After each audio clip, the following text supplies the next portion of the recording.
Hurricane Helene was such a unique storm because we are so far inland. Normally we deal with coastal regions and islands. However, we're in the mountainsides of North Carolina in a river town that had a monstrous amount of rain that ended up flooding and destroying their cities, and then also the little communities that are up in the mountains. We faced a lot of unique challenges, but we had to work through those items, and we found a way collectively as a team, not only USACE, but the state, FEMA, and our contractors to really meet the needs of the individuals that were impacted by Hurricane Helene.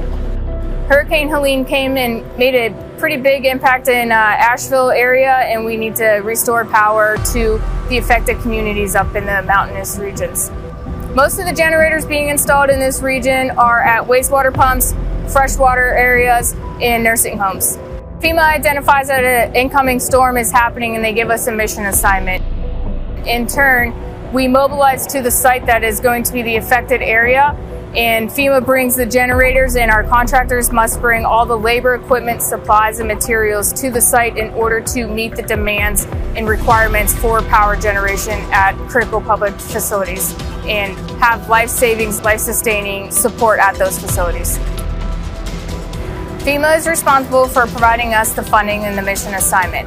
In turn, USACE goes ahead and works with their contractors to bring all the labor and equipment to install. But before all that happens, USACE works with the state and FEMA to identify a one-to-end list on the critical facilities that they deem the most important, so we can get out to those sites first and have that priority generator installed as quick as possible. There are sometimes logistical challenges that we face that are much more complex, and we have to work with the state and some other agencies that help us determine the best path forward. Some of our hauling and installing teams may see down power lines, down trees, dilapidated roads as they go out to those sites, and they may actually have to be diverted into a new route that does take that extra time. So the logistical challenges are set up as we're leaving the GSPs. However, we might have to find another route as we approach the area because of down bridge or a road closure due to poor road conditions.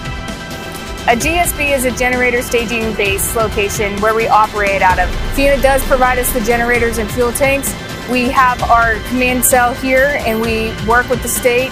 We see the priority list coming down, and once the facility is assessed and identified with needing a generator, we go ahead and take all those generators out to the facilities that have been identified that need power.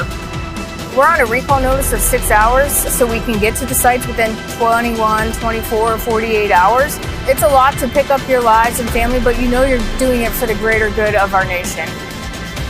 I do this job because it makes me feel good. I'm good at it. I have a way to communicate with individuals, and that allows them to follow the processes and procedures that are in place while delivering readiness and hope to the communities. It's unfortunate when we have to come into these locations because it is a devastated time for them, but showing that we are here and our forces here to help them and get them power, get them clean water, get them the hospitals turned back on for life-saving support, that makes me feel good each and every night. The hours are long, but you know you're making an impact, so it makes you feel okay when you go to bed. You know, you may miss a meal, you may miss a day of talking to your family, but you're making an impact to the community that just lost everything. When we install generators at critical public facilities, it provides and allows lives to move on, go back to normalcy. It provides a little bit of hope that these individuals have not been forgotten about. We're here to assist, and we want to go as fast as possible. And once we get to flip the switch of the generator and turn that power on, hopefully everyone can rest a little bit easier that night.